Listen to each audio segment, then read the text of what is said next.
السلام علیکم جی، کیا حال چال ہیں آپ سب لوگوں کے؟ میں امید کرتی ہوں کہ آپ سب بالکل ٹھیک ٹھاک ہوں گے، خیر خیریت سے ہوں گے۔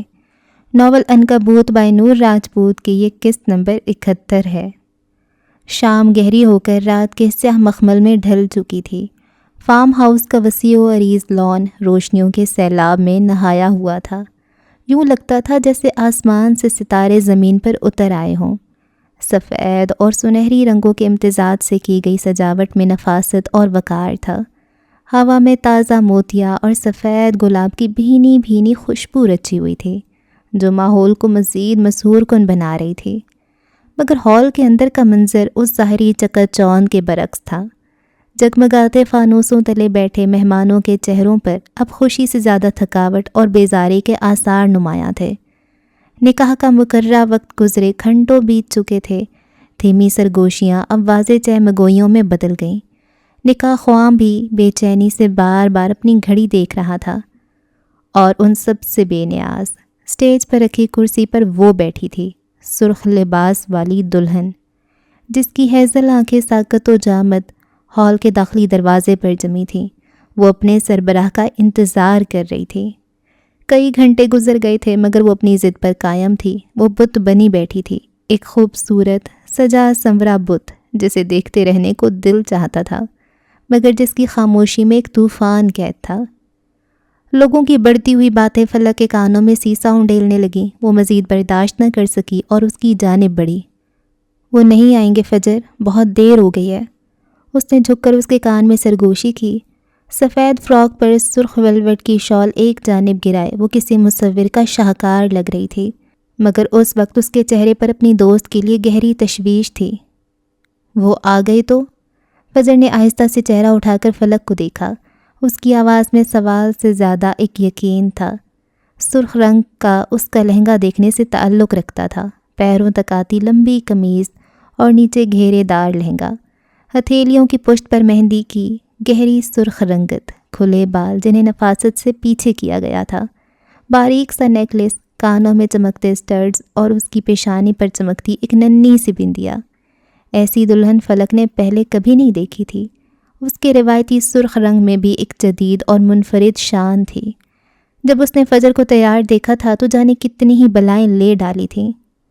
ہال کے دوسرے کونے میں کھڑا ولی بے چینی سے کسی کو فون ملا رہا تھا۔ سفید شیروانی نے اس کے مغربی پن کو واضح کر دیا تھا۔ اس کے کتھئی بال، کتھئی روشن آنکھیں اور چہرے پر کتھئی ہلکی داڑھی اس سفید لباس میں مزید نمایاں لگ رہے تھے۔ لوگ کبھی دلہے کی بے چینی کو دیکھتے تو کبھی دلہن کے صبر کو، اور یہ فیصلہ نہ کر پاتے کہ دونوں میں سے زیادہ حسین کون لگ رہا تھا۔ فجر کا اٹل یقین دیکھ کر فلک بے بسی سے اس بات میں سر ہلاتی ایک جانب ہو گئی۔ اس نے اپنا فون نکالا اور ایک نمبر ملایا، رئیس اورنگ زیب کا نمبر۔ بار بار بیل جانے کے باوجود کال اٹھائی نہیں گئی تو اس نے کپ کپاتی انگلیوں سے ایک پیغام ٹائپ کیا، اسے رسوا مت ہونے دیجیے گا، پلیز آ جائیں۔ کاش وہ آ جاتا، کاش وہ اس کی امید کا مان رکھ لیتا۔ دوسری جانب رئیس ہیڈ آفس کے سرد شیشے کی دیواروں والے کانفرنس روم میں وہی پیغام موبائل اسکرین پر روشن تھا۔ رئیس خالی نگاہوں سے اسے دیکھ رہا تھا۔ وہ جانا نہیں چاہتا تھا۔ وہ یوں پرسکون بیٹھا تھا جیسے اسے کوئی فرق نہیں پڑتا، مگر صرف وہ جانتا تھا کہ اس کا سکون کب کا برباد ہو چکا تھا۔ عروضہ اس کی دائیں جانب بیٹھی کچھ تفصیلات بتا رہی تھی، جبکہ کھڑکی کے قریب کھڑا مراد فون پر بات کر رہا تھا۔ دوسری جانب ولی تھا۔ انہیں کہیں پلیز آ جائیں، بس ایک بار۔ اس کی آواز میں التجا تھی۔ وہ فجر کو مزید ٹوٹتے ہوئے نہیں دیکھ سکتا تھا۔ ترنم بیگم کے بعد اب رئیس نہیں۔ چند لمحے گزرے، 1 2 3، اور پھر وہ ایک جھٹکے سے اٹھ کھڑا ہوا۔ اس کی یوں اچانک اٹھنے پر تفصیلات بتاتی عروضہ خاموش ہو گئی۔ اس نے رئیس کو دیکھا جس کی آنکھوں میں ناقابل فہم خالی پن تھا۔ وہ خود کو کام میں مصروف رکھ کر اس شادی کے خیال سے بھاگنے کی کوشش کر رہی تھی، مگر ناکام ہو رہی تھی۔ اس سے پہلے کہ رئیس کچھ کہتا، مراد پلٹا۔ کیا تم چلو گی روز؟ اس نے سیدھا عروضہ سے پوچھا۔ عروضہ نے گہری سانس لی اور لیپ ٹاپ کی اسکرین بند کر دی۔ اس سلطنت کے بادشاہ بھی آپ ہیں اور اس گھر کے سربراہ بھی آپ۔ رعایا کا خیال رکھنا اور اپنوں کا مان رکھنا آپ پر فرض ہے، مجھ پر نہیں۔ اس کی نظریں رئیس پر تھیں۔ آپ جائیے، مجھے کچھ ضروری کام نپٹانے ہیں۔ وہ اٹھ کھڑی ہوئی اور اپنا لیپ ٹاپ اٹھا کر کانفرنس روم سے باہر نکل گئی۔ رئیس نے مراد کی طرف دیکھا جس نے صرف اس بات میں سر ہلا دیا۔ وہ جانتا تھا اب اسے جانا ہی ہوگا۔ دوسری جانب ہال میں اب تقریباً مایوسی کا عالم تھا۔ فلک کی آخری امید بھی دم توڑ رہی تھی۔ فجر اب بھی اسی طرح دروازے کو تک رہی تھی، مگر اب اس کی پلکیں بھیگنے لگیں۔ اور پھر ہال کے دو ہیکل جو بھی دروازوں کے چرچرانے کی گہری آواز ابھری، ایک ایسی آواز جس نے تمام چہمگوئیاں، تمام سرگوشیاں اور تمام سازوں کو ایک لمحے میں خاموش کر دیا۔ وہاں موجود ہر شخص ساکت ہو گیا۔ لوگوں نے بے اختیار گردنیں موڑ کر دروازے کی جانب دیکھا۔ وقت جیسے تھم گیا۔ دروازے کے عین وسط میں وہ کھڑا تھا، ہمیشہ کی طرح سیاہ ڈریس سوٹ میں۔ اس کا وجود طاقت اور بے رحمی کی ایک جیتی جاگتی تصویر تھا۔ چہرے پر کوئی تاثر نہیں، آنکھیں ایک سرد جھیل کی مانند جن میں کوئی جذبہ دکھائی نہیں دیتا تھا۔ وہ بادشاہ تھا اور رعایا اسے دیکھ کر سانس لینا بھول گئی تھی۔ وہ آ گیا تھا، اس کا سربراہ آ گیا تھا۔ وہ ہال کے دروازے پر کھڑا تھا اور اس کی نظریں دوسرے کونے پر اسٹیج پر بیٹھی اس سرخ لباس والی لڑکی پر تھیں جو یہاں سے روشنیوں اور فاصلے کے باعث محض ایک خوبصورت سرخ نقطہ لگ رہی تھی۔ مراد دائیں جانب کھڑے ولی کی جانب بڑھا، جبکہ رئیس نے اپنی اندرونی اذیت کے طوفان کو ایک سرد بے تاثر چہرے کے پیچھے چھپایا اور اس سرخ نقطے کی جانب قدم بڑھا دیے۔ چال ویسی ہی بادشاہوں جیسی تھی، ہر قدم میں ایک ناقابل تسخیر طاقت اور رعب، مگر آج اس کا دل سینے میں نہیں، قدموں تلے دفن ہو گیا تھا۔ ہر قدم اپنی ہی قبر پر رکھا جا رہا تھا۔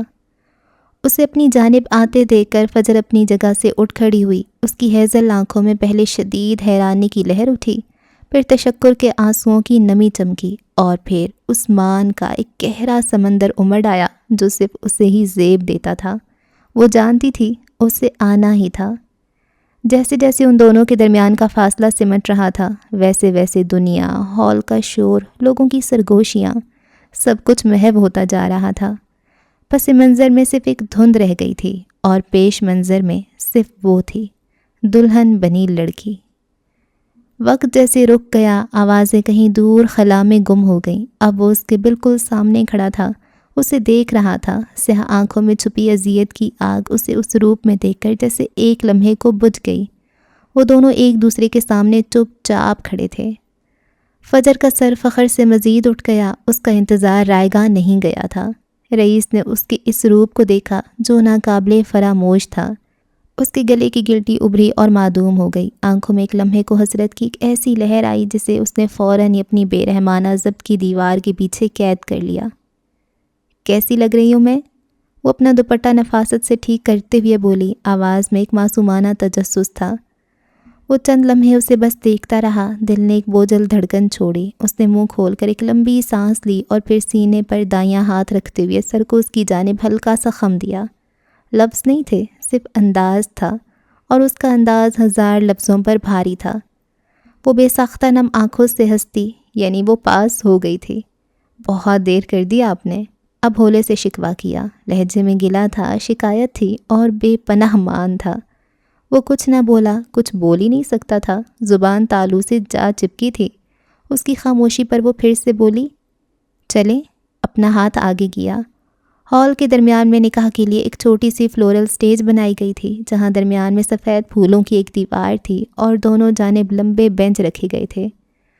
فجر کا اشارہ سمجھتے ہوئے رئیس نے ایک اور گہری سانس لی جو اس کے وجود میں اٹکے ہوئے درد کو باہر نکالنے کی ناکام کوشش تھی۔ اس نے اس بات میں سر ہلایا اور اپنا بازو آگے کر دیا۔ وہ ایک قدم آگے بڑھی اور مضبوطی سے اس کے بازو کو تھام لیا۔ اب وہ ایک ساتھ کھڑے تھے، رئیس اورنگزیب اور فجر معراج۔ کئی کیمروں کی فلیش لائٹس نے اس تاریخی منظر کو قید کر لیا۔ سامنے فلورل سٹیج پر ولی کھڑا تھا۔ وہ انہیں اپنی جانب آتے دیکھ رہا تھا اور پھر دھیرے سے ہنس دیا۔ اس کی کتھئی آنکھوں کے گوشے بھیگ گئے۔ وہ گردن اکڑائے اپنے سربراہ کے ساتھ اس کی جانب آ رہی تھی۔ انتظار کرتا ہوا دلہا، اپنے سربراہ کے ساتھ آتی ہوئی دلہن، یہ منظر مکمل تھا۔ لوگ حیران تھے، ساکت تھے، تو اس کا انتظار کیا جا رہا تھا، رئیس اورنگزیب کا، اور یہ انتظار رائے گاہ نہیں گیا۔ ہواؤں نے منادی کرا دی، آج دیکھ لیں وہ سب لوگ جنہوں نے فجر معراج کو رد کیا تھا، جنہوں نے اسے اکیلا سمجھا تھا، جس کے اپنوں نے اسے بوجھ مانا تھا، جنہیں لگتا تھا اس کا کوئی نہیں تھا، آج وہ سب دیکھ لیں اس کا سربراہ آ گیا تھا۔ اس کی آمد نے سب کے منہ بند کروا دیے۔ سرخ اور سبز وادیوں کی طرف وہ میرے ساتھ چل رہی ہوگی۔ وہ چل رہا تھا اور پہلو میں دل مچل رہا تھا۔ وہ چلتے ہوئے آئے اور ولی کے سامنے آ کر رک گئے۔ اس کی نظریں رئیس سے ملیں، ان کتھئی آنکھوں میں اس کے لیے بے پناہ شکر گزاری تھی۔ پھر فجر کی آواز سبری، اس نے ولی کو مخاطب کیا، ان سے ملیے، یہ میرے گارجین ہیں، رئیس اورنگزیب۔ ولی جو خود پر ضبط کیے کھڑا تھا، سر ہلاتے ہوئے مسکرا دیا۔ پھر فجر نے رئیس کی جانب رخ کیا، اور یہ ولیم جوزف عرف ولی اورنگزیب ہیں، وہ شخص جس سے میں دنیا میں سب سے زیادہ محبت کرتی ہوں۔ کیا میرا انتخاب صحیح ہے؟ وہ اس سے جاننا چاہتی تھی۔ چند لمحے کی خاموشی چھائی رہی، پھر اس نے ولی کو دیکھتے ہوئے صرف اپنی گردن کو جنبش دی۔ انتخاب اگر غلط ہوتا تو وہ یہاں ہرگز نہ آتا۔ میرے خیال سے نکاح شروع کرتے ہیں، پہلے ہی بہت دیر ہو چکی ہے۔ مراد کی آواز پر وہ چونکے، ولی پلٹا اور دوسری جانب جا کر بیٹھ گیا، جبکہ رئیس اور فجر ایک جانب بیٹھ گئے۔ وہ خوش تھی، بے تحاشا خوش۔ صفدر کی فیملی تھی، فلک تھی، مراد تھا، اور سب سے بڑھ کر وہ شخص اس کے ساتھ تھا جس کی موجودگی ہر کمی کو پورا کر گئی تھی۔ اس نے ذرا سا رخ موڑ کر اپنی دائیں جانب بیٹھے رئیس کو دیکھا۔ سالوں پہلے بس اسٹاپ کا وہ منظر ایک بار پھر تازہ ہو گیا۔ وہ تب بھی اس کے ساتھ تھا اور وہ آج بھی اس کے ساتھ تھا۔ دیکھتے ہی دیکھتے اس کی آنکھیں بھیگ گئیں۔ یہ سب خواب لگ رہا تھا، ایسا خواب جو بس دیکھا جا سکتا تھا، مگر اس کی لگن نے اسے حقیقت بنا دیا تھا۔ رئیس نے اس کی جانب رخ موڑا، اس کی ہیزل آنکھوں سے خوشی کے آنسو چمک رہے تھے۔ ان آنسوؤں کا عکس جب اس کی سیاہ آنکھوں میں پڑا تو وہاں بھی نمی ابھر آئی۔ وہ اپنی جیت پر رو رہی تھی اور وہ اپنی ہار پر رو رہا تھا۔ نکاح خواہ نے کارروائی شروع کی۔ جب انہوں نے فجر کے سرپرست کی اجازت طلب کی تو ہال میں ایک بار پھر مکمل خاموشی چھا گئی۔ نہ اس کا باپ تھا، نہ بھائی، نہ دادا۔ اس کا سرپرست آج رئیس اورنگزیب تھا۔ وہ چند لمحے ساکت رہا، دل دھڑکا، اور پھر اس نے ضبط کرتے ہوئے دل کو دفنا دیا۔ اجازت دے دی گئی اور پھر نکاح نامہ آگے بڑھایا گیا۔ گارجین کے طور پر دستخط کرنے کے لیے قلم اس کے ہاتھ میں دیا گیا۔ اس کے ہاتھ لرز اٹھے تھے، انگلیاں سفید پڑ گئیں، قلم کا وزن جیسے منو بھاری تھا۔ ہر کوئی دیکھ رہا تھا کہ وہ ایک لمحے کو رکا، پھر اس نے اپنی ساری قوت مجتمع کی اور اس کاغذ پر دستخط کر دیے جہاں اس کی محبت کا ڈیتھ وارنٹ لکھا تھا۔ پھر سب سن ہو گیا۔ وہ سن بیٹھا تھا، کچھ بھی سنائی نہیں دیا۔ وہ سب دیکھ رہا تھا۔ وہ دونوں ایک دوسرے کو قبول کر رہے تھے، مگر وہ سن تھا۔ بہت مشکل تھا، مگر اس نے کر لیا تھا۔ ہواؤں نے پھر سے شور مچا دیا۔ کوئی کھڑا رہنا سیکھے تو رئیس اورنگزیب سے سیکھے، کوئی حکومت کرنا سیکھے تو رئیس اورنگزیب سے سیکھے، کوئی محبت کرنا سیکھے تو رئیس اورنگزیب سے سیکھے۔ فجر کی طرف سے شرعی گواہ صفدر تھا اور ولی کی طرف سے مراد۔ نکاح ہو چکا تھا۔ قاضی صاحب کی دعا کے لیے اٹھے ہاتھوں کے ساتھ جب سب نے آمین کہا تو جیسے ایک عہد ہمیشہ کے لیے مکمل ہو گیا۔ سب سے پہلے ولی اپنی جگہ سے اٹھا۔ اس کے قدم فجر کی جانب نہیں بلکہ اس کے ساتھ بیٹھے اس شخص کی طرف اٹھے جو آج اس کی خوشی کا سب سے بڑا ضامن بنا تھا، جو دعا کے بعد ہاتھ نیچے کرتے ہوئے اپنی جگہ سے اٹھ کھڑا ہوا۔ ولی بے ساختہ اس سے لپٹ گیا۔ اس کے مضبوط بازوؤں نے رئیس کے گرد ایک شکر گزار حصار قائم کر لیا۔ Thank you big B, thank you. اس کی آواز بھرا گئی تھی۔ وہ کہیں نہ کہیں جانتا تھا کہ یہ صرف ایک شرکت نہیں تھی، یہ ایک قربانی تھی۔ جانے کتنی دیر وہ یوں ہی کھڑا رہا۔ رئیس کے ہاتھ بے جان سے پہلو میں گرے رہے جیسے ان میں کوئی سکت ہی نہ بچی ہو۔ پھر جب وہ الگ نہ ہوا تو اس نے دھیرے دھیرے اپنے بازوؤں کو اٹھتے دیکھا جیسے وہ اس کے اپنے نہ ہوں، اور پھر اس نے وہ بازو ولی کے گرد پھیلا دیے۔ اس نے پوری قوت سے اسے خود میں بھینچ لیا۔ یہ ایک ماموں کا بھانجے کو دیا گیا پیار تھا، ایک بادشاہ کا اپنی سب سے قیمتی شے سونپنے کا اقرار تھا۔ اصول اپنی جگہ، محبت اپنی جگہ۔ وہ اسے عزیز تھا۔ وہ رئیس کا مان تھا جس نے خاموشی سے سب سہ کر اس کا مان اور بڑھا دیا تھا۔ قریب بیٹھی فجر روئے جا رہی تھی۔ پلک اسے چپ کروانے کی ناکام کوشش کر رہی تھی، مگر یہ خوشی اور دکھ کا ملا جلا سیلاب تھا جو رکنے کا نام نہیں لے رہا تھا۔ کچھ دیر بعد وہ دونوں الگ ہوئے۔ دونوں نے ایک ساتھ فجر کو دیکھا، پھر ولی اس کی جانب بڑھا، اس پل بھی جب نے کہا کہ خوشیاں منائی جا رہی تھیں، جب دو دل ہمیشہ کے لیے مل چکے تھے۔ وہ الٹے قدموں پیچھے ہٹا۔ وہ اب فجر کے ہاتھ تھامے کھڑا تھا۔ وہ رو رہی تھی۔ ایک دکھ اماں کے نہ آنے کا تھا، ایک خوشی اس نئی زندگی کی تھی۔ وہ اسے بچوں کی طرح پچکارتے ہوئے چپ کروا رہا تھا۔ اس کے دونوں ہاتھ تھام کر باری باری لبوں سے لگائے، لیکن وہ جذباتی ہو چکی تھی۔ پھر اس نے اس کا ہاتھ چھوڑ کر دوسرا اوپر اٹھاتے اس کے سر سے گزار کر اسے دھیرے سے گھمایا۔ اس بار وہ روتے روتے ہنستی۔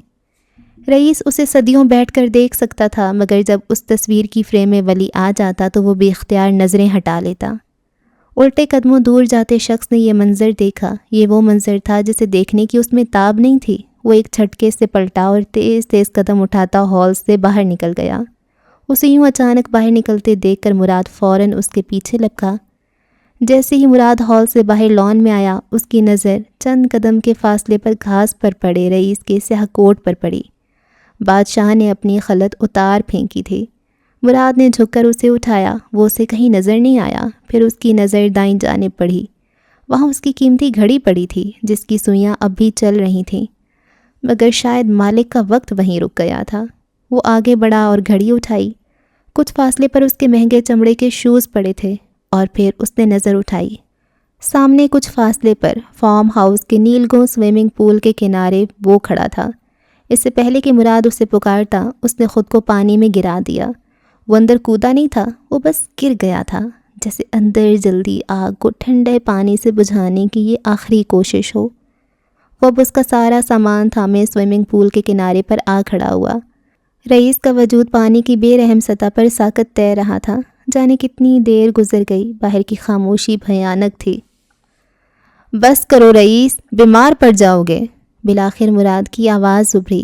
اس کی آواز پر پانی میں حرکت ہوئی اور وہ سیدھا ہوا۔ اس کے بال اور کپڑے پانی سے شرابور تھے۔ وہ دھیرے دھیرے چلتا ہوا کنارے تک آیا اور پھر باہر نکل کر وہیں کنارے پر بیٹھ گیا۔ مراد نے ایک گہری سانس لی۔ اس نے رئیس کے کوٹ کی جیب میں ہاتھ ڈالا، لائٹر اور سگار نکالا۔ سگار نکال کر اسے جلایا اور رئیس کے سامنے کر دیا۔ رئیس نے بنا کچھ کہے، بنا اسے دیکھے، وہ سلگتا ہوا سگار اپنے لبوں میں دبا لیا۔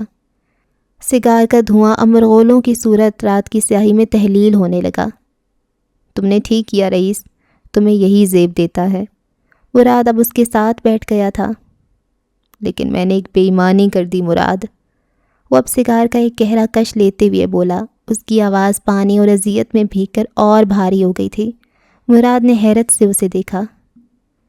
جب میں نے دعا کے لیے ہاتھ اٹھائے تھے تو پتہ ہے کیا مانگا؟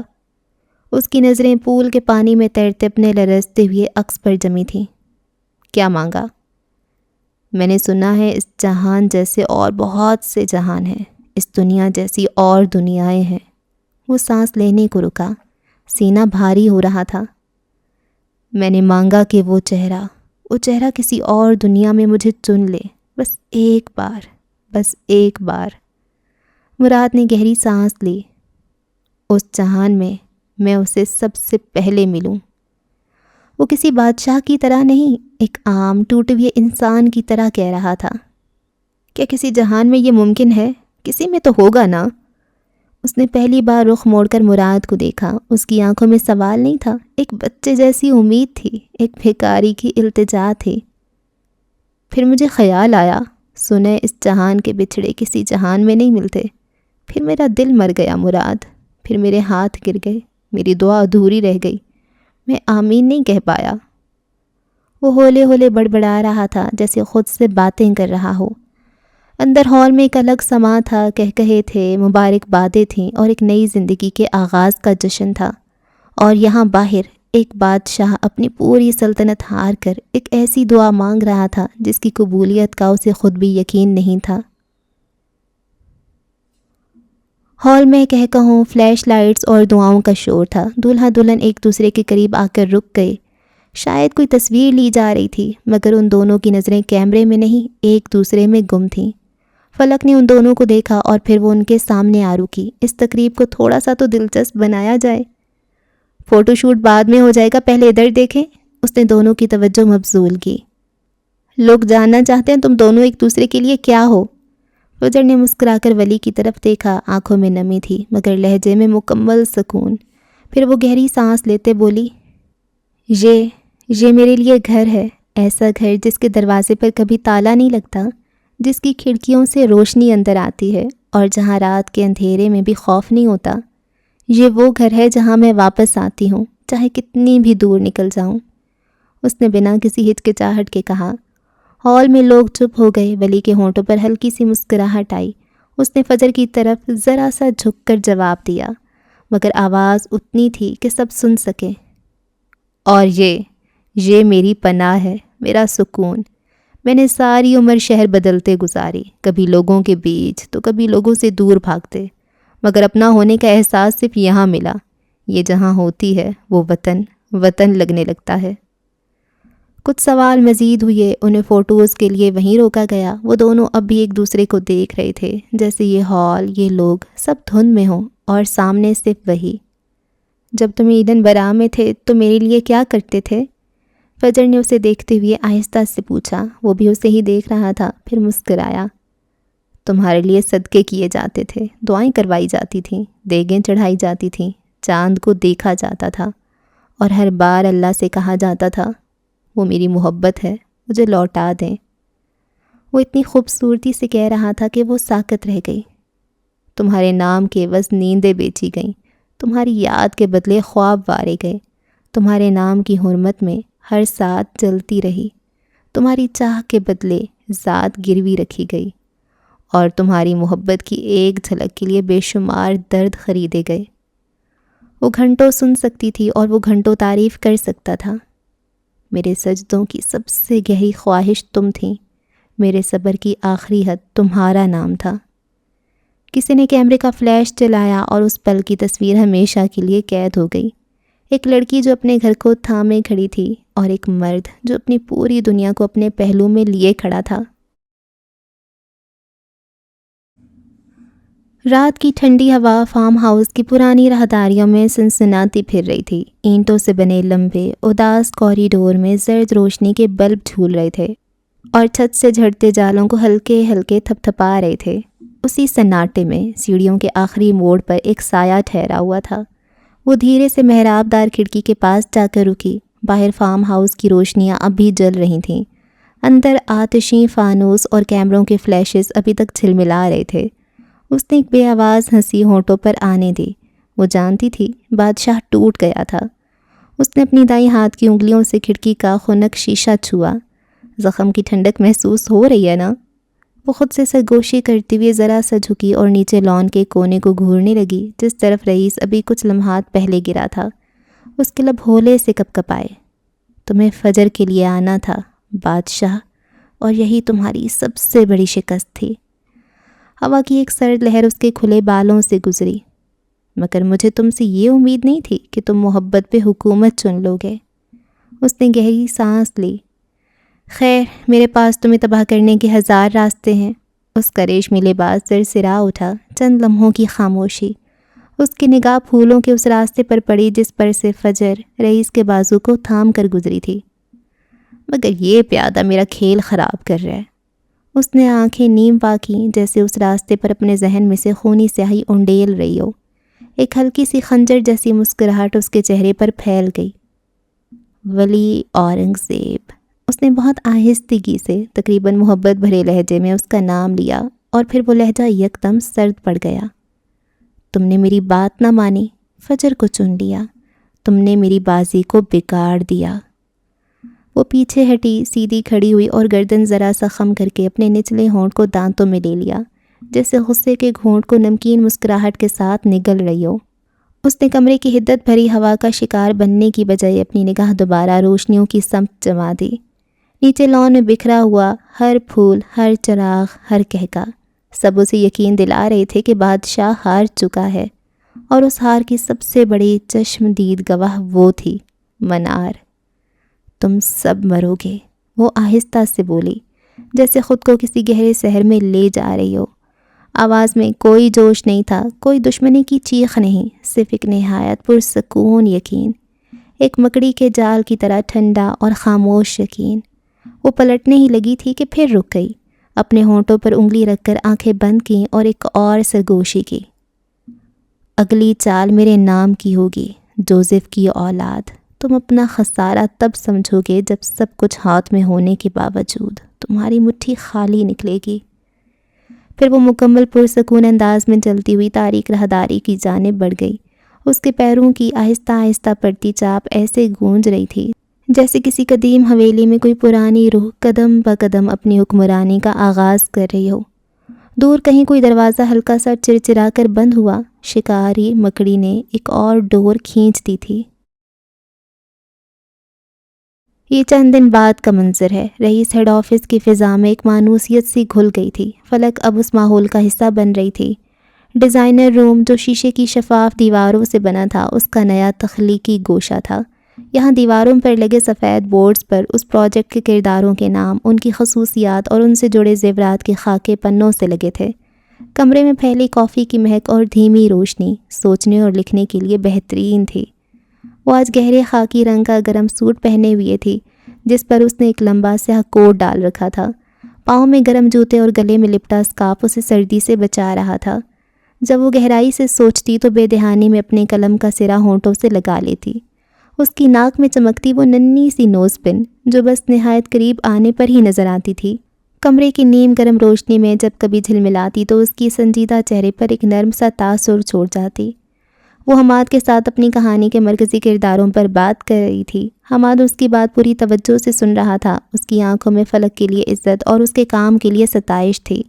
وہ اس کے لفظوں کو ذہن میں بٹھا کر خاکوں کو حتمی شکل دے رہا تھا۔ جب وہ کافی کچھ طے کر چکے تو فلک نے اپنی ڈائری بند کی اور جانے کے لیے اٹھ کھڑی ہوئی۔ تبھی اس کی نظر شیشے کی دیوار سے باہر وسیع و عریض ہال پر پڑی۔ وہاں سے رئیس آ رہا تھا۔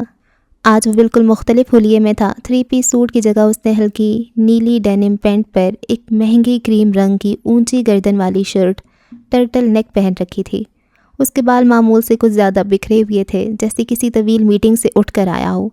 اس کے ساتھ پوری ٹیم تھی، ڈیزائنرز، مارکیٹنگ ہیڈز اور پروڈکشن مینیجرز۔ وہ چلتے چلتے کسی نقشے پر انگلی رکھ کر پرجوش انداز میں کچھ سمجھا رہا تھا۔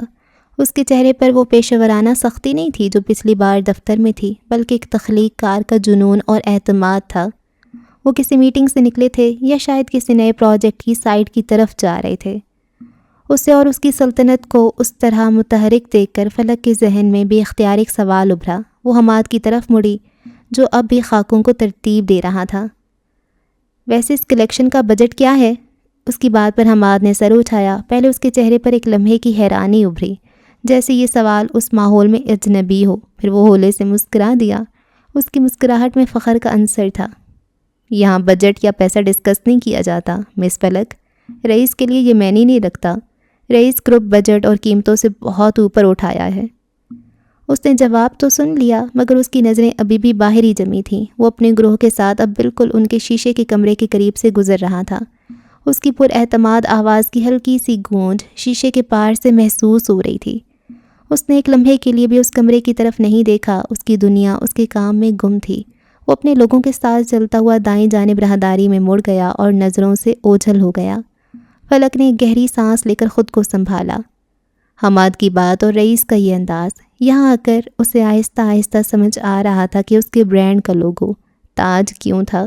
وہ صرف ایک بزنس مین نہیں تھا، وہ واقعی اپنی دنیا کا بادشاہ تھا، جس کے لیے وسائل کی کوئی حد نہیں تھی، جس کے لیے صرف ایک ہی چیز اہم تھی، تخلیق کا بہترین معیار۔ وہ قیمت نہیں لگاتا تھا، وہ قدر پیدا کرتا تھا۔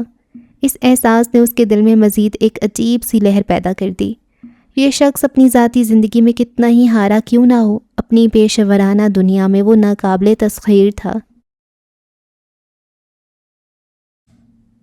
وہ اس وقت اپنی کمر کی سیٹ سے کرسی کے پشت سے لگا میز پر رکھی فائل کو خاموشی سے دیکھ رہا تھا۔ سیاہ رنگ کی فولڈنگ وال میں ٹکی بڑی سی گھڑی کی سوئیاں یکساں رفتار سے آگے بڑھ رہی تھیں، مگر اس لمحے اسے ہر گزرتا سیکنڈ غیر معمولی محسوس ہو رہا تھا۔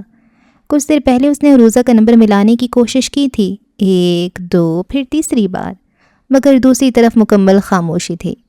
موبائل کی اسکرین پر ابھرنے والی صرف وہی ایک جملہ تھا کہ اس کا مطلوبہ نمبر بن جا رہا تھا۔ یہ جملہ اس کے دل میں کسی انجانے خدشے کی طرح ٹھہر گیا۔ پھر حیرت سے فون کو ذرا فاصلے پر رکھا جیسے کسی مذاق کا حصہ ہو، مگر نہیں، عروضہ کا نمبر بند ہونا مزاح کا حصہ نہیں تھا۔ ایسا اس نے ان درجن سے زائد سالوں میں کبھی نہیں دیکھا تھا۔ کانفرنس ٹیبل پر رکھی فائلیں، سائٹ رپورٹس اور ڈیولپمنٹ پلانز اس کی نگاہ کے سامنے بکھرے تھے، مگر ذہن کہیں اور الجھ گیا تھا۔ اس نے فوراً انٹرکام کا بٹن دبایا۔ عروزہ کہاں ہے؟ فرنٹ ڈیسک کی آواز دوسری طرف سے آئی جھجکتے ہوئے۔ سر، میڈم آج آئی نہیں، انہوں نے کوئی اطلاع بھی نہیں دی۔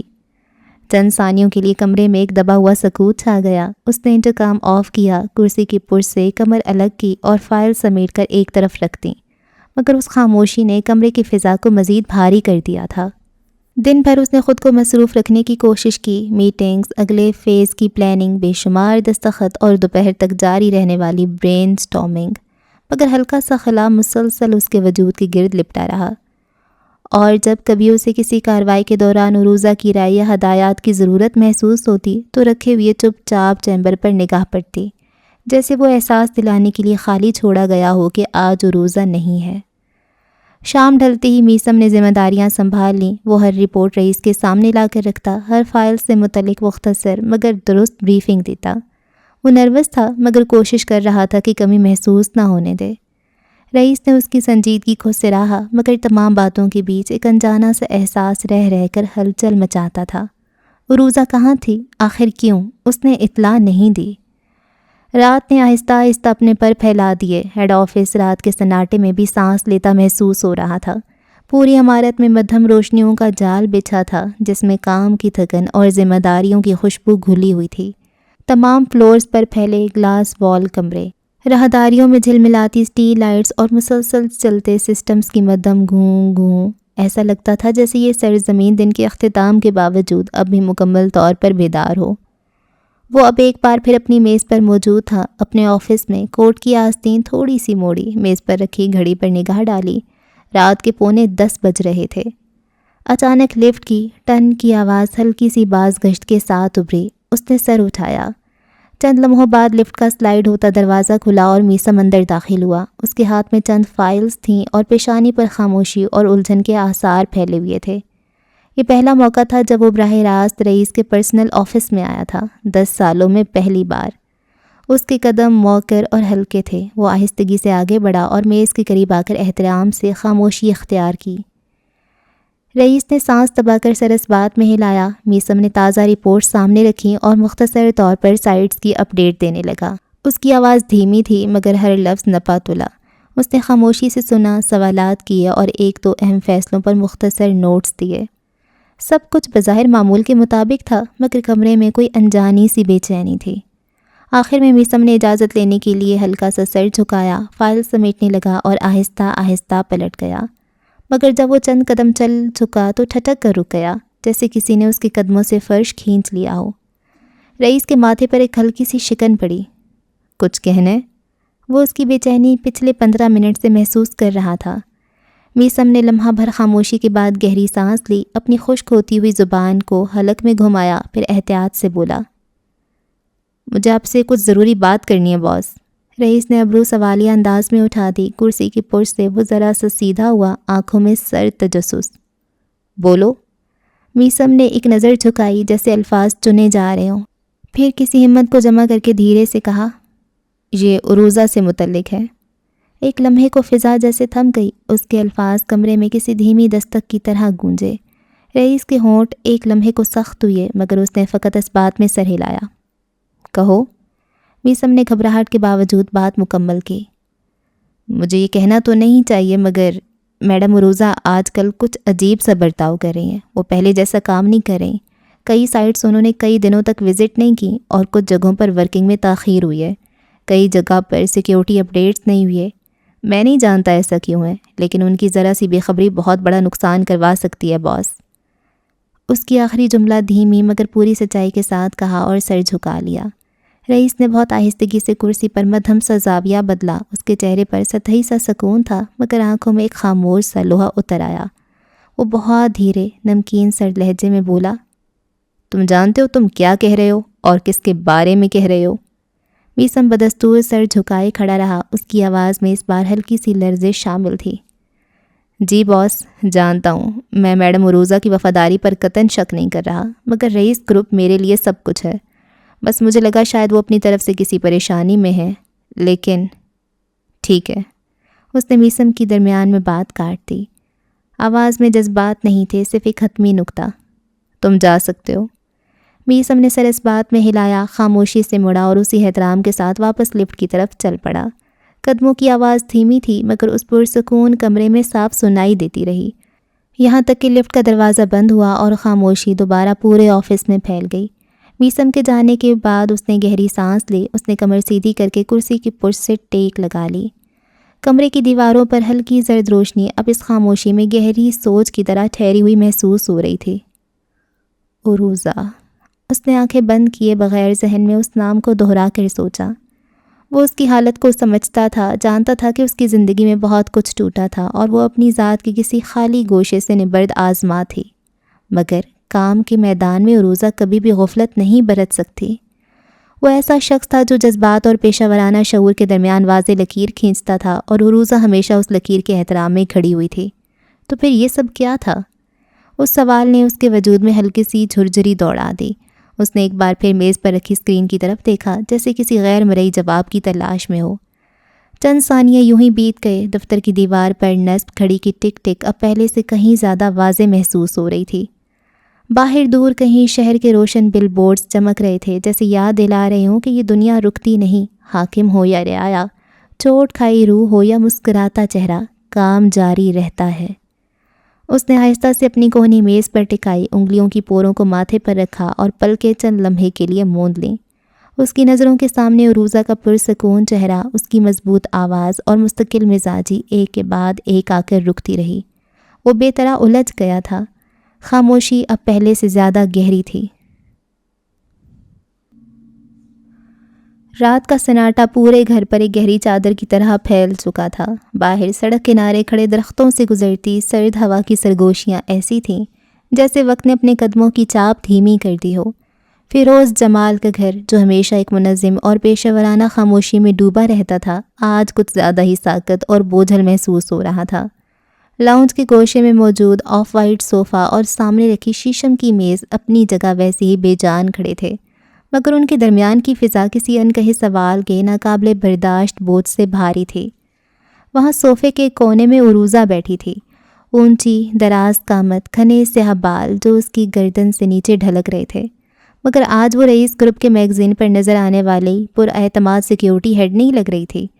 وہ ایک عام سی لڑکی تھی جس نے کسی پرانی بوسیدہ لون کی شال کی طرح اپنے گرد خاموشی لپیٹ رکھی تھی۔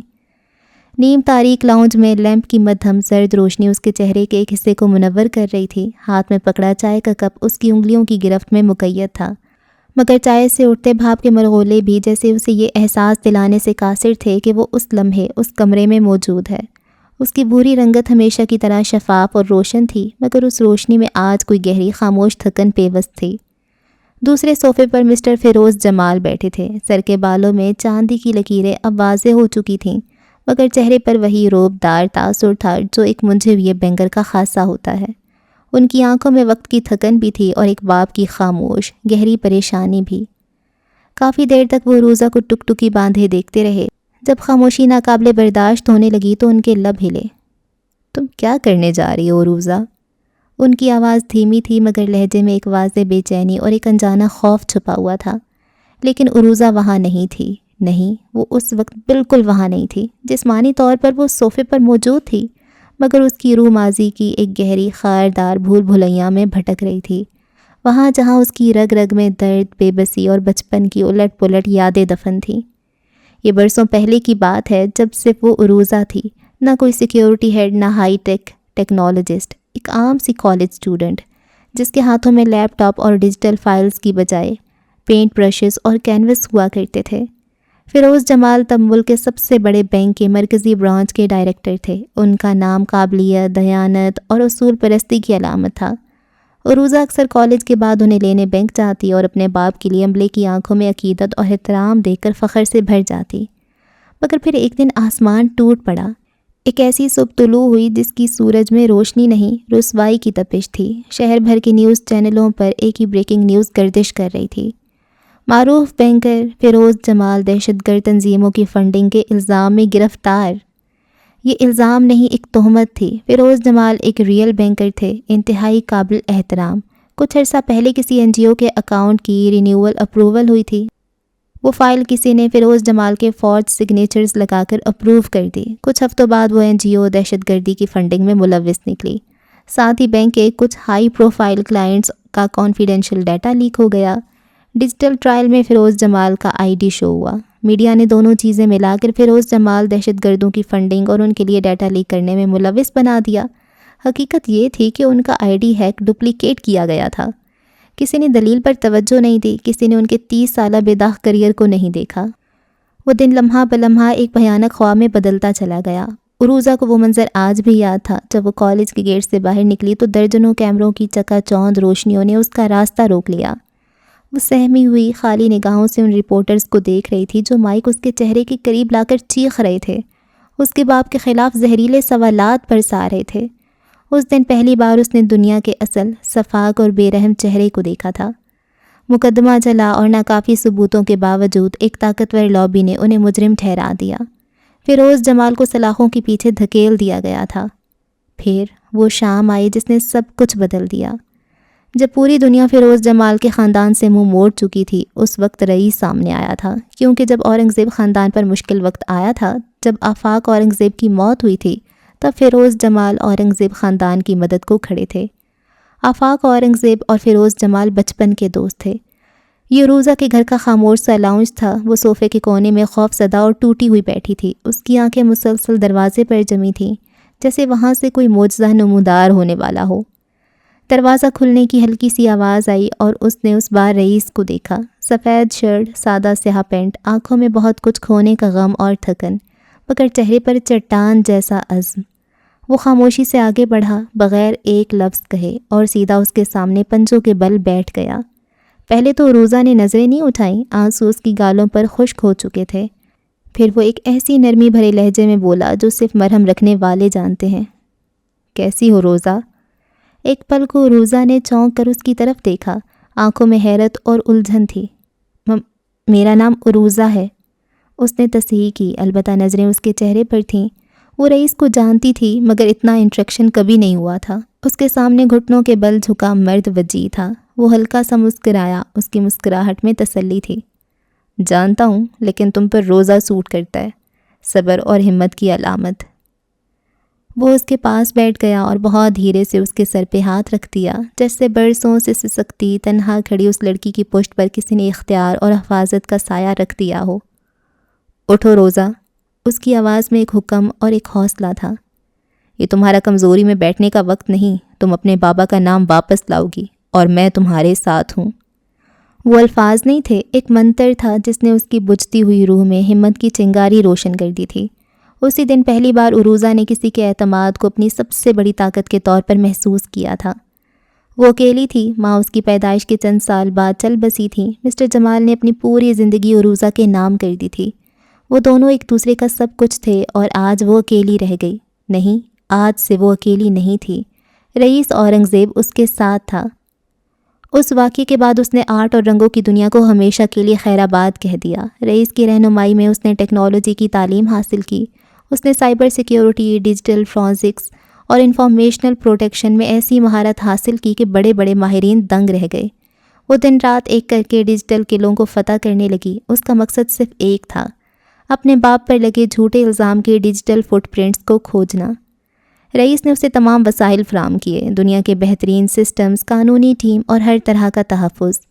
عروضہ نے مہینوں تک انکرپٹڈ لیجرز کو ڈیکوڈ کیا، شیل کمپنیوں کے پیچیدہ جال کو بے نقاب کیا اور آخرکار اس ڈیجیٹل راستے کو ڈھونڈ نکالا جو اصل مجرموں تک جاتا تھا. اس نے ناقابل تردید ڈیجیٹل ثبوت اکٹھے کیے جس سے ثابت ہوا کہ فیروز جمال کو ایک حریف بینکنگ گروپ نے منظم سازش کے تحت پھنسایا تھا. انہیں ثبوتوں کی بنیاد پر کیس دوبارہ کھولا گیا اور فیروز جمال باعزت بری ہوئے. اس دن کے بعد عروضہ صرف عروضہ نہیں رہی، وہ رئیس اورنگزیب کا دایاں بازو بن گئی، اس کا ہتھیار، اس کی ڈھال. وہ خود کو کبھی ملازم نہیں سمجھتی تھی، وہ خود کو رئیس گروپ کا ایک اٹوٹ حصہ مانتی تھی. رئیس کے ساتھ اس کا رشتہ اتنا حقیقی اور مضبوط تھا کہ جتنا رئیس کا اپنی بہن زرتاش کے ساتھ بھی نہیں تھا. وقت گزرتا گیا اور وہ دونوں ایک ساتھ کھڑے رہے. ان میں جتنا پروفیشنلزم تھا اتنا ہی اپنا پن. وہ غصے میں رئیس کا ناک پھوڑ سکتی تھی، وہ اسے اپنے باپ کی دھمکیاں لگاتی تھی کیونکہ اس کا باپ اس سے زیادہ رئیس کو اہمیت دیتا تھا. اور آج اپنی زندگی میں پہلی بار اسے ایسا محسوس ہو رہا تھا جیسے سب کچھ اس کے ہاتھوں سے ریت کی طرح پھسل رہا ہو۔ عروضہ، مسٹر جمال کی آواز نے اسے ایک جھٹکے سے ماضی سے حال میں واپس لا پٹخا۔ وہ چونک کر پلکیں جھپکنے لگی۔ وہ اب اس کے چہرے کو ایک سخت مگر فکرمند نگاہ سے دیکھ رہے تھے۔ مجھے سچ بتاؤ، تمہارے دماغ میں آخر کیا چل رہا ہے؟ ان کا لہجہ نرم ہونے کے باوجود خالی نہیں تھا، اس میں ایک جانا پہچانا خوف تھا۔ وہ جانتے تھے کہ اگر عروضہ نے دل میں کوئی فیصلہ کر لیا تو اسے دنیا کی کوئی طاقت بدل نہیں سکتی۔ چائے کا کپ عروضہ کے ہاتھ میں ہلکا سا لرزا۔ وہ ایک طویل ٹھہری ہوئی سانس لے کر صوفے کی پشت سے ٹیک لگا کر سیدھی ہو بیٹھی۔ آہستگی سے پلکیں اٹھائیں اور سامنے بیٹھے اپنے باپ کی آنکھوں میں دیکھا۔ میں نہیں جانتی بابا، وہ بہت دھیمی آواز میں بولی، جیسے وہ خود اپنے اندر کی کشمکش سے ناواقف ہو۔ ایک لمحے کے لیے دونوں کے درمیان گہری خاموشی چھا گئی۔ مسٹر جمال نے اپنی انگلیاں آپس میں پیوست کیں اور پھر ایک اداس سی سختی کے ساتھ بولے، تم رئیس کو دھوکہ دینے کا تو نہیں سوچ رہی؟ یہ جملہ ایک کہانی ہتھوڑے کی طرح تھا۔ جیسے ہی یہ الفاظ فضا میں گونجے، عروضہ کے دل کی دیواروں پر زلزلہ سا برپا ہو گیا۔ وہ چند لمحوں تک ساکت رہی، جیسے اس سوال کے وزن نے اس کے پورے وجود کو منجمد کر دیا ہو۔ پھر بہت آہستگی سے اس نے اپنے ہاتھوں میں پکڑا ہوا کپ میز پر رکھا، ایک گہری سانس اندر کھینچی اور پھر ایک مضبوط اٹل لہجے میں اپنی آنکھوں میں فولادی یقین کے ساتھ بولی، عروضہ مر سکتی ہے لیکن رئیس اورنگزیب کو دھوکہ نہیں دے سکتی۔ اس کی آواز دھیمی تھی مگر اس میں وہی طاقت اور وہی گونج تھی جو اس نے برسوں پہلے رئیس کی آنکھوں سے ادھار لی تھی۔ وہ یہ کہہ کر اٹھ کھڑی ہوئی۔ اس کے قدموں میں نہ کوئی لرزش تھی، نہ کوئی کمزوری۔ اس نے ایک آخری بار اپنے باپ کو دیکھا۔ ان کے چہرے پر اب ایک عجیب سا سکون اور بے بسی آپس میں گڈمڈ ہو گئے تھے، جیسے وہ اپنی بیٹی کے ظرف پر فخر بھی کر رہے ہوں اور اس کے آنے والی تکلیف کو محسوس بھی۔ عروضہ آہستگی سے لاؤنج سے باہر نکل گئی۔ پیچھے صوفے پر مسٹر جمال تنہا رہ گئے۔ کمرے کی دھیمی روشنی نے اب ان کے چہرے پر ایک تھکی ہوئی نمی بکھیر دی تھی۔ انہوں نے آہستہ سے آنکھیں موند لیں اور خود سے بے آواز سرگوشی کی، خدا کرے تمہارا یہی حوصلہ تم سب کو بچا لے میری بچی۔ رئیس ہوٹلز کی 5ویں اینیورسری کا جشن اپنے عروج پر تھا۔ کرسٹل کی جھاڑ فانوسوں سے چھنتی دودھیا روشنی ہزاروں مہمانوں کی قیمتی ملبوسات اور زیورات پر کر منعکس ہو رہی تھی۔ ہوا میں مہنگے پرفیومز، تازہ پھولوں اور زیر لب گفتگوؤں کی ملی جلی مہک تھی۔ ہر طرف مسکراہٹیں تھیں، مبارکبادیں تھیں، مگر یہ سب ایک چمکدار دکھاوا تھا، ایک فارمیلٹی جو بزنس کی دنیا کی اہم کڑی تھی۔ عروضہ سیاہ رنگ کے ایک نفیس پینٹ سوٹ میں ملبوس اپنے فرائض میں جتی ہوئی تھی۔ اس کی آنکھیں ایک تربیت یافتہ عقاب کی طرح پورے ہال کا جائزہ لے رہی تھیں، مگر اس کی روح اس محفل سے میلوں دور تھی۔ اس نے اپنے اور رئیس اورنگزیب کے بیچ ایک سرد نادیدہ شیشے کی دیوار کھڑی کر لی تھی۔ وہ اس کے احکامات پر عمل کرتی، اس کے اشاروں کو سمجھتی، مگر ان کے درمیان وہ پرانا بے تکلف تعلق اب برف کی طرح جم چکا تھا۔ جانے کتنے دن گزر گئے تھے ان کی ٹھیک سے بات ہوئے بھی۔ اسی ہجوم میں ولی بھی موجود تھا، جسے مراد نے خاص طور پر مدعو کیا تھا، اور یہ دعوت رئیس کے حکم پر دی گئی تھی۔ عروضہ نہ اس کی سنتی تھی اور نہ اپنی سناتی تھی۔ اس نے ولی کے ساتھ ساتھ رئیس کو دیکھنا بھی چھوڑ دیا تھا۔ کام کرنا مجبوری تھی، مگر ولی کے 1000 بار اس مسئلے پر بات کرنے کی درخواست اس نے مسترد کر دی۔ وہ خود بے طرح پھنس گیا تھا۔ رئیس کی اس تقریب کا اصل مقصد ظاہر سے کچھ اور تھا۔ وہ کچھ آزمانا چاہتا تھا۔ اس کے اندر کئی دنوں سے ایک شک، ایک کانٹا کھٹک رہا تھا جو اندر ہی اندر کھائے جا رہا تھا۔ وہ آج اس شک کی تصدیق یا تردید چاہتا تھا۔ تقریب کے بیچ میں میسم خاموشی سے عروضہ، مراد اور پھر ولی کے پاس آیا۔ رئیس صاحب نے پینٹ ہاؤس فلور پر بلایا ہے۔ یہ جملہ کسی حکم سے زیادہ ایک سمن تھا۔ لفٹ میں مکمل خاموشی تھی۔ ہر کوئی جانتا تھا یہ کوئی عام ملاقات نہیں ہے۔ جب پینٹ ہاؤس کا دروازہ کھلا تو اندر کا منظر باہر کی چکا چوند کے بالکل برعکس تھا۔ وسیع و عریض لاؤنج میں مدھم روشنی تھی، فرنیچر کم اور جدید تھا، اور ماحول میں ایک عجیب سی وحشت اور ٹھہراؤ تھا۔ بظاہر یہ اپنوں کی مخصوص میٹنگ تھی، مگر سب جانتے تھے کہ عدالت سج چکی تھی۔ وہ ایک بڑی سی کھڑکی کے سامنے کھڑا تھا جس سے نیچے شہر کی روشنیاں جگمگا رہی تھیں۔ اس نے پلٹ کر ان چاروں کو دیکھا۔ اس کی نظریں ایک ایک چہرے پر ٹھہریں اور پھر اس نے بولنا شروع کیا۔ اس کی آواز پرسکون تھی، مگر اس سکون کے پیچھے طوفان کا شور تھا۔ میں نے سوچا کیوں نہ سب مل کر بیٹھیں۔ مراد نے اس بات میں سر ہلایا۔ ساتھ کچھ ضروری باتیں بھی ہو جائیں۔ اس کے الفاظ چنے ہوئے تھے، جبکہ باقی چاروں خاموش کھڑے تھے۔ پھر اس نے میز پر رکھی اپنی سافٹ ڈرنک اٹھائی۔ ان سب کو بھی اشارہ کیا مگر کوئی اپنی جگہ سے نہیں ہلا۔ وفاداری کیا ہوتی ہے؟ ایک گھونٹ بھرتے اس نے سوال فضا میں اچھالا مگر خاموشی یوں ہی قائم رہی۔ وفاداری ایک بنیاد ہوتی ہے جس پر سلطنتیں کھڑی کی جاتی ہیں۔ جب بنیاد میں دیمک لگ جائے تو اونچی سے اونچی عمارت بھی زمین بوس ہو جاتی ہے۔ وہ دھیرے دھیرے چلتا ہوا ان کے قریب آیا۔ اس کی آنکھیں مراد کے پریشان چہرے سے ہوتی ہوئی ولی کے اسپاٹ چہرے پر جم گئیں۔ کچھ عرصے سے مجھے اپنی بنیاد میں دیمک لگنے کا احساس ہو رہا ہے۔ وہ روزہ کے سامنے کھڑا تھا۔ جب دل بدل جائیں تو اعمال بدلنے میں دیر نہیں لگتی۔ اس کا لہجہ سرد سے سرد تر ہوتا گیا، کمرے میں درجہ حرارت جیسے نقطہ انجماد سے بھی نیچے گر گیا ہو۔ سب سے پہلا دھوکہ مجھے میرے وارث نے دیا۔ اس کا اشارہ ولی کی طرف تھا۔ آواز ایک دم بلند ہوئی جیسے بادل گرجے ہوں۔ تم نے اس اعتماد کو توڑا جو میں نے تم پر کیا تھا۔ ولی پر ایک نظر ڈالتے پھر وہ تیزی سے عروضہ کی طرف مڑا۔ اس کی آنکھوں میں ایک عجیب سی چمک تھی۔ لیکن عروضہ مجھے کبھی دھوکہ نہیں دے گی۔ یہ سن کر عروضہ کے بے تاثر چہرے پر ایک لمحے کے لیے سایہ سے لہرایا اور گزر گیا۔ ہے نا عروضہ؟ وہ چلتا ہوا اس کے بالکل سامنے آ کھڑا ہوا۔ اس کی آنکھیں عروضہ کے جھکے ہوئے چہرے میں کچھ تلاش کر رہی تھیں۔ عروضہ وہ کرتی ہے جو میں کہتا ہوں، وہ میری طاقت ہے، میری ڈھال۔ عروضہ کی نظریں فرش میں گڑی رہیں۔ اس کا دل پسلیوں کے قفس میں کسی زخمی پرندے کی طرح پھڑپھڑا رہا تھا۔ پھر وہ پلٹا اور میز پر رکھی چمکتی ہوئی سیاہ پستول اٹھا لی۔ اس نے اپنا ہاتھ عروضہ کے سامنے کیا۔ اس کی ہتھیلی پر وہ موت کا کھلونا پڑا تھا۔ میں چاہتا ہوں روز تم ولی کو مار ڈالو۔ جیسے کسی نے وقت کا بٹن دبا دیا ہو۔ ہر شے ساکت ہو گئی۔ یہ سنتے ہی عروضہ نے جھٹکے سے سر اٹھایا۔ اس کی آنکھوں میں ناقابل یقین حیرت کا طوفان تھا۔ کر لوگی نا یہ میرے لیے؟ اس نے عروضہ کی آنکھوں میں جھانکتے ہوئے پوچھا۔ ایک لمحے کے لیے عروضہ کی آنکھوں میں کچھ پرچھائیاں ابھریں مگر اگلے ہی پل وہ پرچھائیاں فولادی عزم میں بدل گئی۔ اس نے رئیس کے ہاتھ سے گن اٹھا لی۔ ولی اپنی جگہ بت کی طرح ساکت کھڑا تھا۔ اس کے چہرے پر سرد مہری تھی جیسے اسے اپنی قسمت کا فیصلہ قبول ہو۔ عروضہ کے کوٹ شوز کی ٹک ٹک ٹک کی آواز خاموش ہال میں گونجنے لگی۔ ہر قدم موت کی گھڑی کی سوئی کی طرح تھا۔ ماحول اتنا سرد ہو چکا تھا کہ سانس لینا بھی دشوار تھا۔ اگلے ہی پل وہ ولی کے سامنے کھڑی تھی۔ اس نے ہاتھ اٹھایا اور پستول کی سرد دھات اس کی پیشانی پر جما دی۔ عروضہ؟ مراد کی گھٹی گھٹی سی آواز ابھری۔ اس کی آنکھوں میں خالص دہشت تھی جبکہ رئیس آرام سے کرسی کھینچ کر اس پر بیٹھ گیا جیسے وہ کوئی سنسنی خیز فلم کا آخری منظر دیکھ رہا ہو۔ ولی ساکت تھا۔ عروضہ کی نظریں پل بھر کو ان کتھئی آنکھوں سے ٹکرائیں جن میں کبھی اس نے اپنا عکس دیکھنا چاہا تھا۔ ہاتھ چھڑا کر جانے والوں کے خواب نہیں دیکھتے، ورنہ روح زخمی، دل مردہ اور آنکھیں اندھی ہو جاتی ہیں۔ اس کے ساتھ یہی ہوا تھا۔ سب کچھ سیاہ ہو گیا تھا۔ کچ پستول کے ریڈی ہونے کے مکان کی آواز نے سناٹے کو چیرا۔ ولی نہ اپنی جگہ سے ہلا اور نہ اس نے نظریں جھکائیں۔ عروضہ نے ضبط سے ہونٹ بھینچ لیے۔ اس کی انگلی ٹریگر پر تھی۔ رئیس اپنی تھوڑی مٹھی پر جمائے انہیں دیکھ رہا تھا۔ ایک پل کو اس کا دل چاہا کہ وہ ولی کا بھیجا اڑا دے، اس دھوکے کی اذیت کا خاتمہ کر دے، مگر ٹھگ پستول اس کے کانپتے ہاتھوں سے چھوٹ کر ماربل کے فرش پر گر گیا۔ چند پل کی موت جیسی خاموشی اور پھر رئیس کا کہکا گونجا۔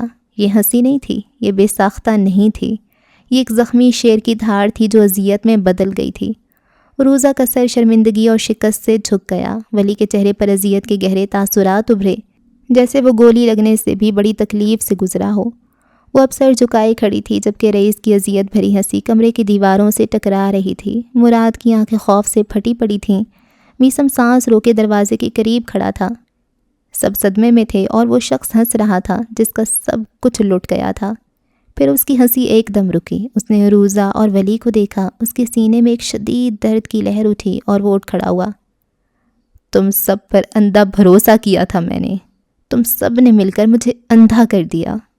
اس کی آواز میں درد ہی درد تھا۔ اس کے دو اپنے مضبوط پیادے حکومت پر اپنی محبت چن چکے تھے۔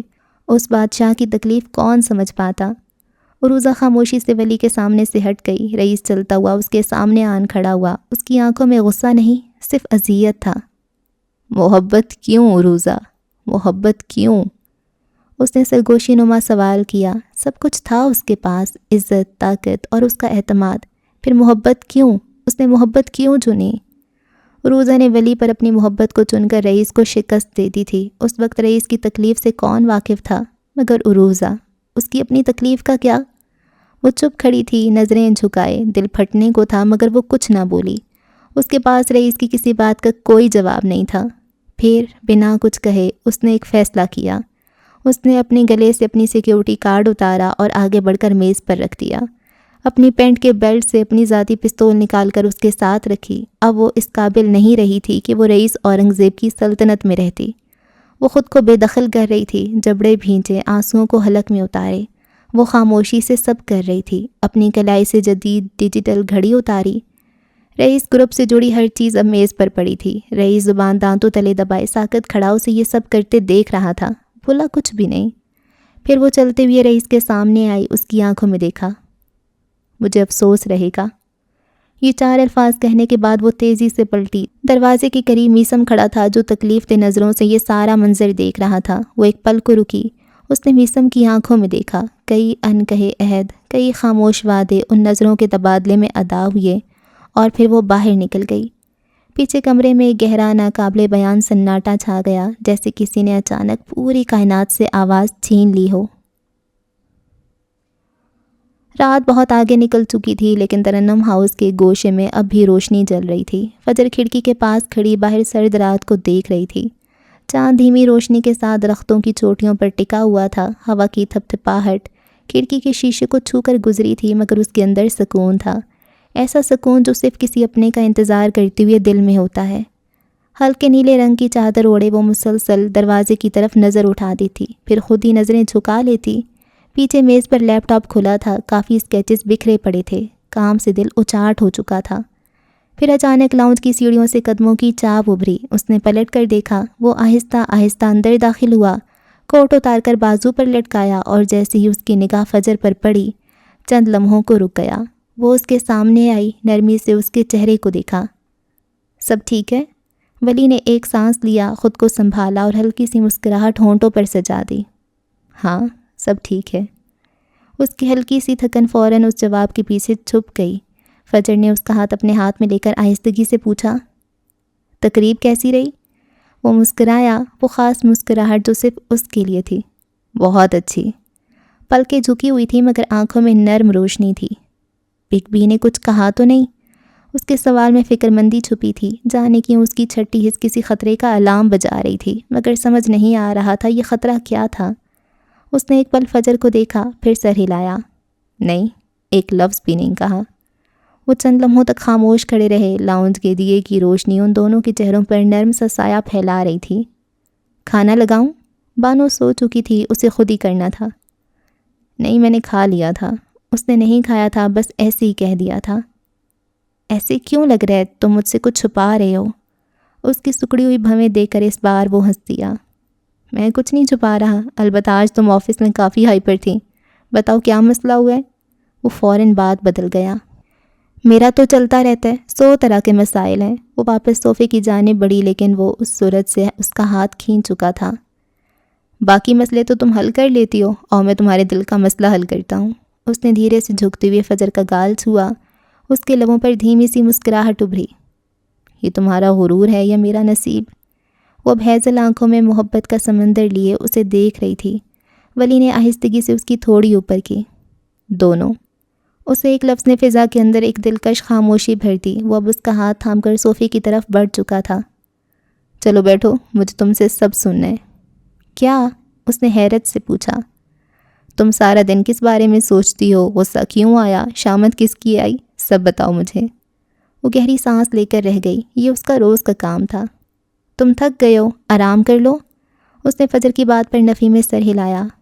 نہیں، سارا دن شور اور باتیں سنی، اب مجھے صرف وہ سننا ہے جو تمہارے دل میں ہے۔ وہ واقعی اس کے دل کا مسئلہ حل کرنے بیٹھ چکا تھا۔ فجر نے اپنی پلکیں جھکائیں اور پھر مدھم آواز میں بولنا شروع کیا۔ الفاظ آہستہ آہستہ ہوا میں بکھرنے لگے، محبت کی مہک کے ساتھ۔ وہ سب سناتی رہی، وہ سب سنتا رہا اور وقت بغیر آواز کے ان کے درمیان بیٹھا ان سب لمحوں کو محفوظ کرتا رہا۔ وہاں صرف ایک نرم سی روشنی، 2 دھڑکتے دل اور ہم جیسا سکون۔ اوکے تو اس ایپیسوڈ کو ہم یہاں پہ ختم کرتے ہیں اور فائنلی ان کی شادی ہو گئی ہے اور رئیس آ جاتا ہے، اچھی بات ہے، اور وہاں پر بھی منار ہوتی ہے. منار ہر جگہ ہے لیکن ابھی تک کسی کو بھی نہیں پتہ منار کا. اور کیا ہوا ہے، ہاں رئیس کا دل ٹوٹ گیا بری طرح سے، عروضہ کا بھی ٹوٹ گیا ہے، اور عروضہ کی تھوڑی سی ہسٹری پتہ چلی ہے. اور عروضہ نے دھوکہ تو نہیں دیا، ہاں بس یہ ہے کہ اس نے اس کی بات کو پرائیورٹی نہیں دی. مطلب ایسا تھوڑی ہے کہ آپ جو بولو گے وہی کرو، وہ نہیں کیا تو دھوکہ دے دیا، ایسے تو نہیں ہوتا نا. خیر اس نے جاب چھوڑ دیا، اب آگے کیا کرے گی. اور میثم آ گیا. میثم کو کیوں اتنی ویلیو دی جا رہی ہے؟ مے بی میثم اور فلک کا کوئی سین ہو، کیونکہ وہ اس کو کہتے ہیں نا باربی، رائٹر باربی ایسا کچھ کہتا ہے، مے بی. اور کیا ہو رہا ہے؟ اور منار اپنی چالیں چل رہی ہے، اس کا تو اور کوئی کام ہی نہیں رہ گیا. کتنے سال ہو گئے ہیں، 22-23 اتنے سال ہو گئے ہیں نا. کتنے سال کی ہے فجر؟ 24 سال کی ہے، 25 سال تو کہہ لیں. 25 سال ہو گئے ہیں، وہ بندی اپنے اندر جذبہ وہ بدلہ لے کے بیٹھی ہوئی ہے بھائی. حد ہوتی ہے. بدلہ جائز ہے لیکن میرے خیال سے بدلہ لینا بے وقوفی ہے. بے وقوفی اس سینس میں کہ آپ آگے نہیں بڑھ پاتے، آپ اپنے اسی بدلے کے چکر میں خود کو ایسے اپنی انرجی ویسٹ کرتے رہتے ہو، توانائی لگاتے ہو بدلہ لینے، تکلیف پہنچانی ہے. ٹھیک ہے آپ نے اس نے آپ کے ساتھ بہت بہت برا کیا، لیکن اگر جلدی سے بدلہ لیا جا سکتا ہے تو لو اس کو تکلیف دو اور آگے بڑھ جاؤ. یہ کیا 25 سال آپ وہ بدلے کے پیچھے اپنی زندگی برباد کر دو، یہ تو میرے خیال سے تو بہت بڑی بے وقوفی ہے. تو معاف کر دو. سچ بتا رہی ہوں، سکون سے رہو یار، سچ بتا رہی ہوں، بہت سچ بتا رہی ہوں. ایسا نہیں ہے کہ آپ بدلہ نہیں لے سکتے، یا آپ طاقتور نہیں ہو، یا آپ بس ایسا فیل کرو گے. نہیں، اتنا سکون ہے نا معاف کرنے میں یار. بے شک میں اب یہ نہیں کہہ رہی کہ ایسا ہی کرنا چاہیے، ٹھیک ہے آپ لے سکتے ہو تو، لیکن میری اپنی پرسنل اوپینین ہے بھاڑ میں جائے، چھوڑو اسے، اپنی زندگی آگے بڑھاؤ. اس چیز کو جتنا آپ سوچو گے، جتنا اس میں کڑتے رہو گے نا، اپنی انرجی ویسٹ ہوگی، اپنا آپ کو آپ تکلیف دیتے رہو گے. ٹھیک ہے ذہن سے یہ چیزیں نہیں نکلتی، بہت سی کوشش تو کرو، لیکن بدلہ لینے کا سوچو گے، بدلے کی پلاننگ کرو گے تو پھر تو بالکل ہی نہیں نہ نکلے گی. ویسے آہستہ آہستہ وہ چیز نکل جاتی ہے. ٹھیک ہے. اور کیا ہوا ہے؟ اور کیا ہوا ہے؟ پتہ نہیں. مجھے بھوک لگی ہوئی ہے، مجھے سمجھ نہیں آ رہا میں نے کیا پڑھا ہے آج. ہاں بس اگلی ایپیسوڈ میں ہوتی ہے ملاقات. رکھیں دعاؤں میں یاد. اللہ حافظ.